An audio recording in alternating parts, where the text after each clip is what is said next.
पशु चिकित्सा संस्थान या पंडित दीनदयाल उपाध्याय पशु चिकित्सा विश्वविद्यालय या शोध संस्थान, ये आपका मथुरा में है। कहां पर है? मथुरा में। सर मैं गांव से हूं, कुछ आम में रहने के कारण आपकी लाइव क्लास नहीं ले पाता हूं। अच्छा, भी टीम है नहीं फ्रेंड्स, मैं आपके कमेंट को देखता अभी बाद में देखूंगा मैं कमेंट। कुछ आपने लिखा लेकिन बड़ी तेजी से नीचे चला गया, मैं पढ़ नहीं पाया, लेकिन आपकी फीलिंग को मैं समझ रहा हूं, कुछ बेहतर ही था आपका, लेकिन चलिए बाद में देखता हूं।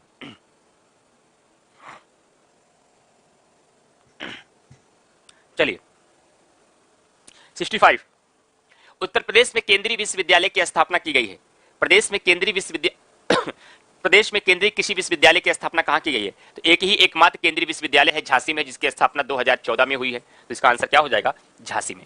बांदा में भी कृषि विश्वविद्यालय, लेकिन केंद्रीय पूछा है ना भाई, ये केंद्रीय पूछा है, इसलिए आंसर झांसी होगा। आगे बढ़ते हैं, क्वेश्चन नंबर 66। अच्छा, कल्प योजना संबंधित है, मैंने शिक्षण संस्थान पढ़ाया था ना, कल्प योजना किससे संबंधित है? प्राथमिक शिक्षा से, माध्यमिक शिक्षा से, उच्च शिक्षा से या प्रावधिक शिक्षा से? इसका राइट आंसर हो जाएगा प्राथमिक शिक्षा से। क्या? प्राथमिक शिक्षा से। आगे बढ़ते हैं क्वेश्चन नंबर 67 की तरफ। प्रथम विकलांग विश्वविद्यालय कहां स्थापित किया गया? लखनऊ में, चित्रकूट में, कानपुर में या बांदा में? तो प्रथम विकलांग विश्वविद्यालय का स्थापित किया गया है या चित्रकूट में किया गया है, आप लोगों को पता है। क्वेश्चन नंबर 68, अति लोकप्रिय धार्मिक पत्रिका कल्याण प्रकाशित होती है, अभी पढ़ाया नहीं है आपको। कल्याण पत्रिका जो शायद पढ़ा दिया है भाई, आप लोगों को शिक्षण संस्थान में नोट्स में मैंने दिखाया था। कल्याण पत्रिका जो प्रकाशित होती है या मथुरा से नहीं, ऋषिकेश से नहीं, वाराणसी से नहीं या गोरखपुर से होती है? कहां से? या गोरखपुर से होती है। क्वेश्चन नंबर 69, उत्तर प्रदेश में विश्व भारती पुरस्कार प्रदान किया जाता है। उत्तर प्रदेश में करंट अफेयर के बारे में कुछ पूछ रहे थे, शायद मैं देख नहीं पाया, नीचे कमेंट चला गया। देखिए फ्रेंड्स, आप लोग जितने भी स्टूडेंट्स हैं या तो समीक्षा अधिकारी का एग्जाम दे रहे हैं, या तो पीसीएस का एग्जाम दे रहे हैं, या कोई भी सिविल सेवा की तैयारी भी कर रहे हैं, नहीं तो कोई ना कोई तैयारी तो कर ही रहे हैं। यूपीएसआई वाले भी कुछ स्टूडेंट्स होंगे, मान लीजिए वीडियो वाले भी होंगे। करंट अफेयर की क्लास जो मैं मॉर्निंग में चला रहा हूं 7 से 8, उस क्लास को प्लीज लाइव आइए, उसमें उस क्लास को रेगुलर करिए बस, और कुछ नहीं करने की आवश्यकता है।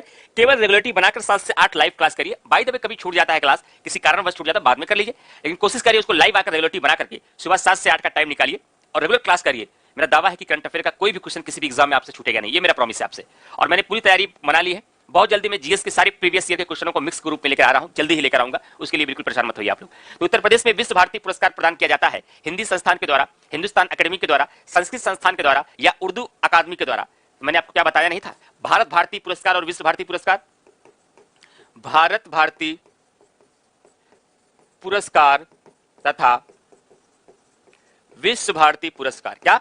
विश्व भारती पुरस्कार। ये दोनों क्वेश्चन आपके एग्जाम के लिए इंपॉर्टेंट है। भारत भारती पुरस्कार हिंदी संस्थान देता है और विश्व भारती पुरस्कार संस्कृत संस्थान देता है। और मजे की बात है, दोनों की स्थापना 1976 में हुई है, और इसलिए क्या पूछा है? विश्व भारती, तो हमारा होगा संस्कृत संस्थान देता है। क्वेश्चन नंबर 70, उर्दू को राज्य की द्वितीय भाषा के रूप में कब स्वीकार किया गया?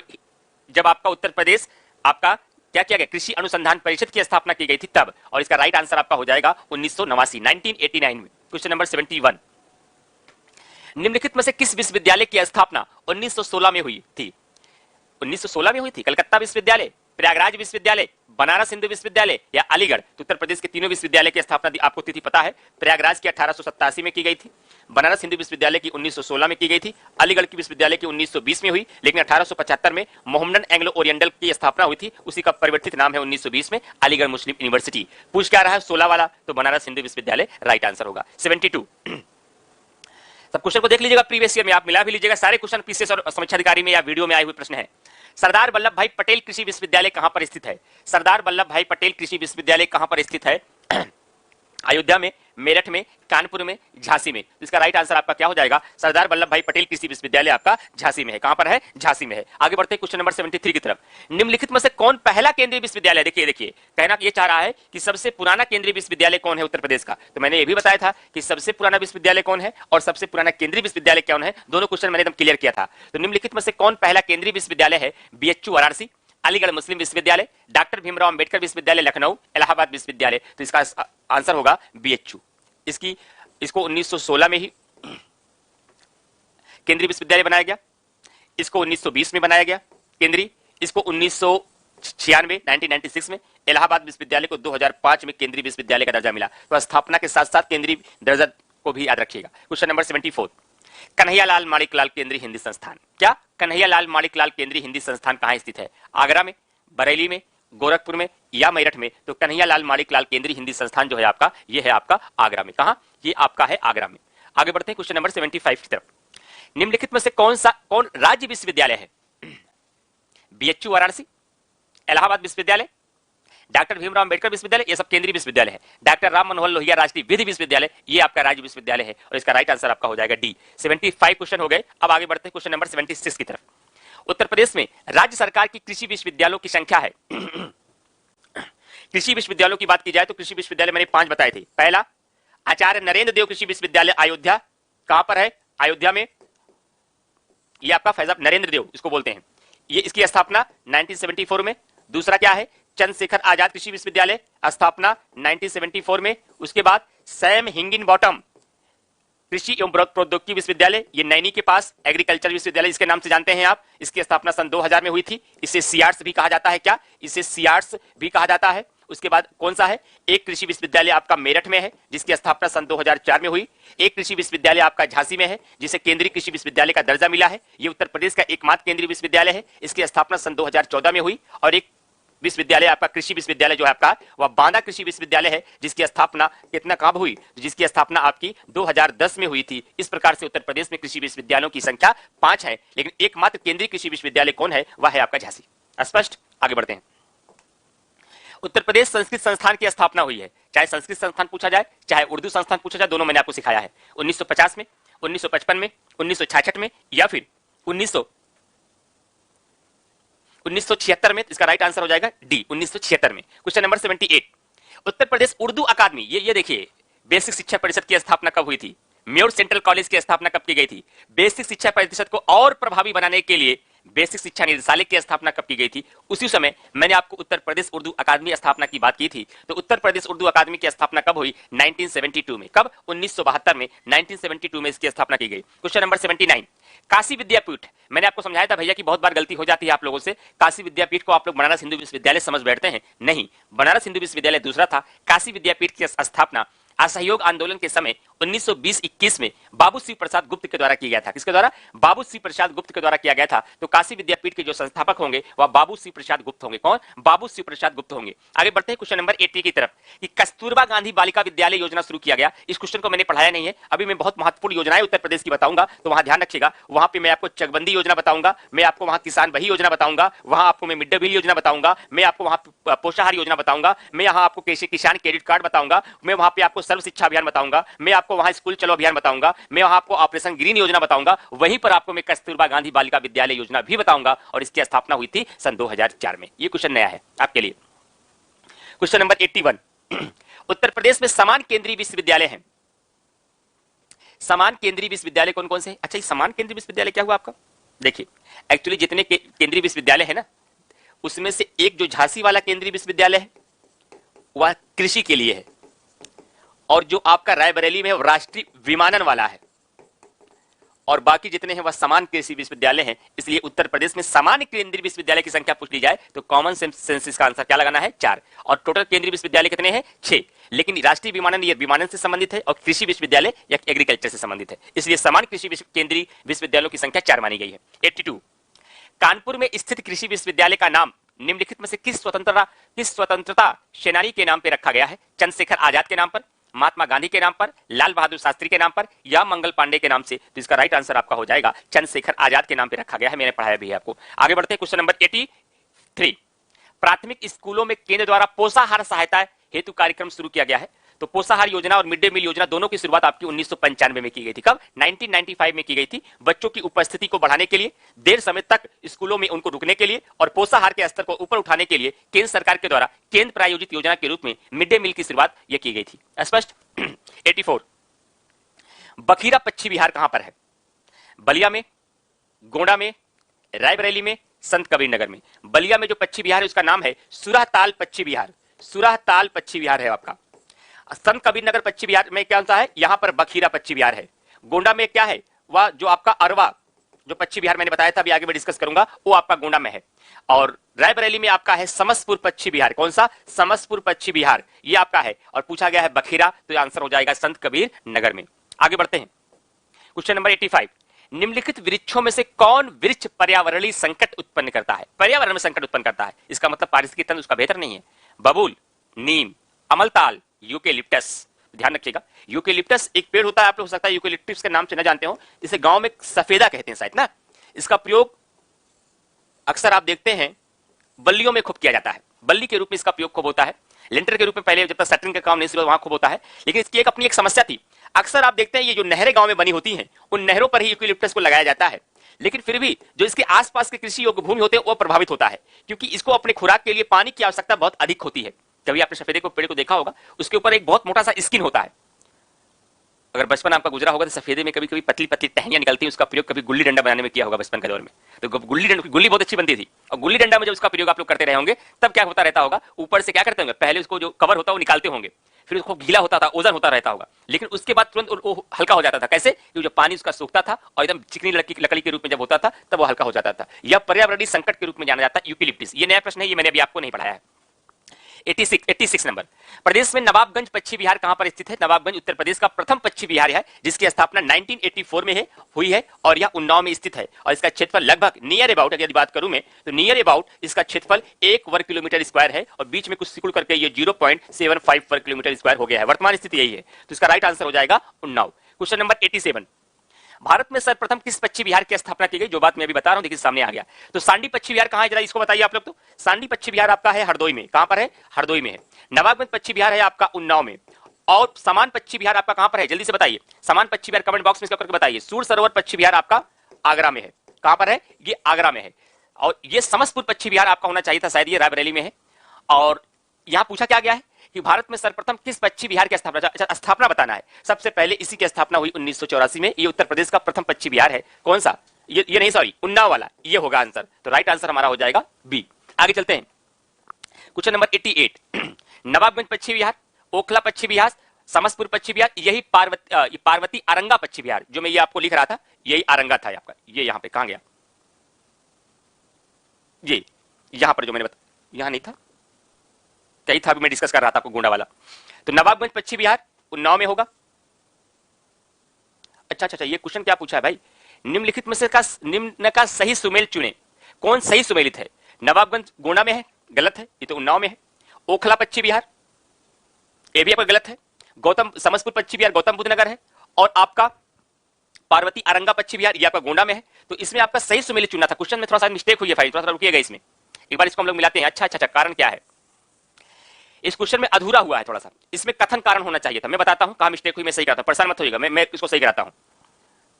देखिए, नवाबगंज पश्चिमी बिहार आपका उन्नाव में है, ओखला पश्चिमी बिहार आपका गौतम बुद्ध नगर में है, समस्तपुर पश्चिमी बिहार आपका रायबरेली में है, और पार्वती आरंगा पश्चिमी बिहार गोंडा में है। इसमें करना क्या था आपको? इसमें करना यह है कि ए, बी, सी और डी 4 ऑप्शन होने हैं, और आपको ऊपर क्या लिखना है, जरा ध्यान से सुनिएगा। इसको मैं सही करा देता हूं, रुकिए। अब आप आंसर बताइए क्या आंसर होगा, ए और सी। अब आपको यहां पर लिखना है 1 2 3 4, 1 2 3 4। तो ए का आपका क्या सबसे सही है? तो एक में कर देते हैं हम 3 4 2 1, 2 1 3 4, और उसके बाद हम क्या करते हैं 2 3 4 1, 1 3 4 2। कुल मिला के आंसर बन गया। इसका राइट आंसर आपका हो जाएगा सी। उन्होंने टाइपिंग में मिस्टेक कर दी थी, उनको कथन कारण में क्वेश्चन बनाना था, उन्होंने कह दिया कि सही सुमेल चुने। सही तो इसमें कोई भी सुमेलित नहीं था, हमको सही सुमेल करना था। ठीक है, ठीक, आगे बढ़ते हैं। ये क्वेश्चन शायद आपका पीडीएफ में सही गया, एक मिनट में चेक करके बताता हूं। पीडीएफ में शायद ये सही होगा। क्वेश्चन नंबर 88 है आपका। हाँ, ठीक 2 3 4 1 सही है, पीडीएफ में सही जाएगा आपको। क्वेश्चन नंबर 89, प्रदेश का सबसे छोटा वन्यजीव विहार महावीर स्वामी वन्यजीव विहार ललितपुर में है, और यह 5.4 वर्ग किलोमीटर स्क्वायर में फैला है। ठीक, इसका राइट आंसर आपका हो जाएगा महावीर स्वामी वन्यजीव विहार। क्वेश्चन नंबर 90, प्रदेश में सर्वप्रथम 1957 में किस वन्यजीव विहार की स्थापना की गई? उसका नाम है आपका चंद्रप्रभा वन्यजीव विहार। कहां पर है? यह चंदौली जिले में है। स्थापना कब हुई? 1957। अच्छा रुकिए भाई, कोई गड़बड़ी हो गई क्या हम लोग को? नहीं, ठीक है। तो 1957 में किस वन्यजीव विहार की स्थापना हुई है? तो चंद्रप्रभा वन्यजीव विहार चंदौली की। क्वेश्चन नंबर 91, राज्य में एक बब्बर शेर सफारी स्थापित किया जा रहा है।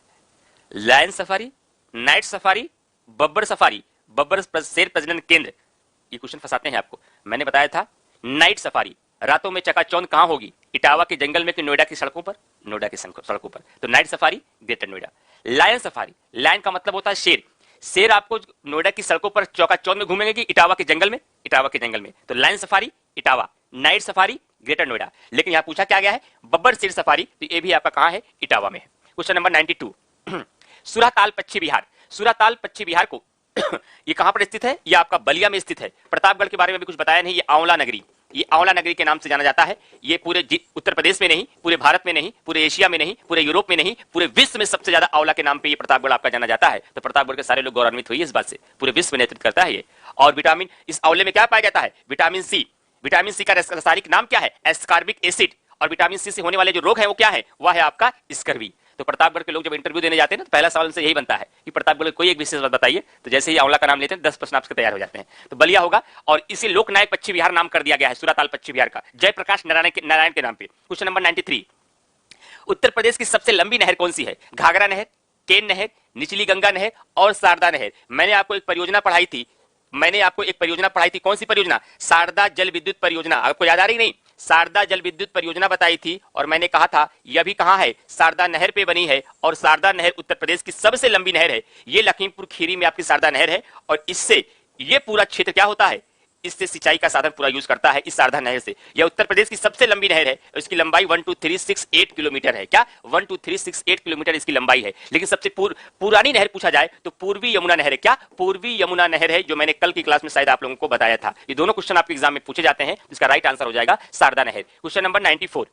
कि निम्नलिखित में से कौन उत्तर प्रदेश की पेयजल परियोजना है। आपको पता है, जब मैं बहुउद्देशीय नदी घाटी परियोजना बता रहा था, तो एक डिस्ट्रिक्ट आपका यहां पर है, कौन, ये यहां पर कौन सा डिस्ट्रिक्ट है वो आपका, वो डिस्ट्रिक्ट है आपका मथुरा। और मथुरा पे एक नदी बहती है, उस नदी का क्या नाम है, यमुना नदी में है। और इसी यमुना नदी पर एक परियोजना बनाई गई है, गोकुल बैराज परियोजना। गोकुल बैराज परियोजना, आपको पता भी है कि मथुरा उत्तर प्रदेश का ऐसा डिस्ट्रिक्ट है जो वर्षा की दृष्टि से क्या है, सबसे छोटा है। क्या सबसे कम है, या सबसे कम वर्षा होती है। जाहिर सी बात है, यहाँ पानी की समस्या है। पानी की समस्या होने की वजह से क्या है, यह राजस्थान राज्य से लगा है। किससे लगा है, यह राजस्थान राज्य से लगा है। वह बेल्ट ही ऐसा होता है जहां पानी की थोड़ा प्रॉब्लम है। तो गोकुल बैराज परियोजना को पेयजल के संबंध में बनाया गया है यमुना नदी पर, मथुरा में।